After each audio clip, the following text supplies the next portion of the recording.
Now, time to take a look at the commodities markets. And for that, I'm joined by Scott Bauer, the CEO of Prosper Trading Academy. Scott, thanks for joining us. We are seeing the dollar make a 2-month low ahead of tomorrow's inflation data. Do we think that more weakness is ahead? You know, that's a real tough one, but I think what you're seeing here is other currencies, the yen, the euro, the pound, not so much in New Zealand or Australia, but those specifically that have had some pretty decent economic news. So their currency has gotten stronger versus the dollar.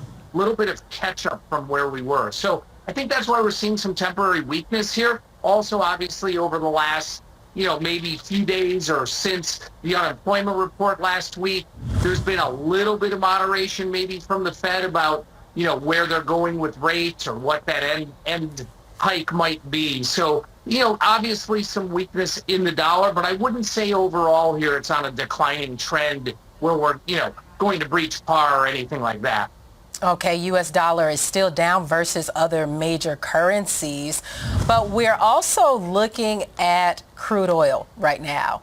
Tell me about what's behind this drop, or today's move, I should say, because the energy sector is higher, and we see crude oil is also a little higher as well. So what's happening in crude oil? Yeah, all of a sudden there's some optimism that we're reading coming out of China, where growth there has been so awful, so slow. The reopening really hasn't happened, and now all of a sudden we're getting some positive news out of there. So I think that people are looking at that and say, wow, if China really starts picking up here, we can get some upside. Personally, I'm not buying into that. If you look at this chart of crude here, you see over the last 6, 9, even 12 months almost, lower lows, lower highs. We're kind of coming up to that big resistance area right now, the upper end of that range. And for me, I want to short it here, but I would short it using options, because implied volatility in crude options right now is at almost a 2-year low.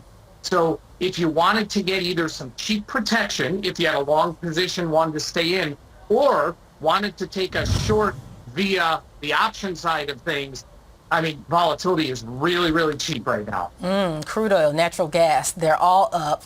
And lastly, tomorrow we get the CPI reading. What are you expecting? There's a lot of optimism there, too, that we're going to see a 3, maybe 3.2 somewhere in there, down from the 4% or 4.1%. I'm hoping that the market is not, looking too far into this and saying, boy, if it comes in, let's say 3.4, 3.5 instead of 3.1, 3.2, that, the market may get hit here. I'd be a little bit cautious, because I think the market is getting too optimistic for a good inflation print. Good inflation print meaning that, we're going to see that number right around 3 or 3.1%. All right, Scott Bauer with the cautious tone. Thank you so much for joining us.